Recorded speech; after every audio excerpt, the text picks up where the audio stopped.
Hey guys, welcome back to the channel. Today I'm gonna show you how to make a payment with Kikoff mobile wallet. Alright, let's get straight into the video because it's gonna be a really quick one. So first step is to open a Kikoff mobile app. Of course, you're gonna need to open the app on your phone, and if you don't have it, you can get that from the Google Play Store or the App Store for iOS devices. And once you open the app and logged into your account, you're gonna select the credit card to use for payment, and then you're gonna need to enter your payment amount. And once that's done, just review and confirm the payments details to make sure that there's no mistake errors there. And then you gotta choose the payment method. It could be a credit card or whatever else is available as an option. Once that's done, just submit that, and be sure to review and understand the payment terms and conditions before you submit and go through with that.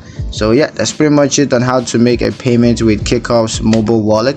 I hope you guys liked the video. Hope you found the information useful enough. If you did, like the video, comment down below, let me know what you thought, share the video with your friends, and subscribe to the channel if you haven't done that already. And I'll see you guys in the next one.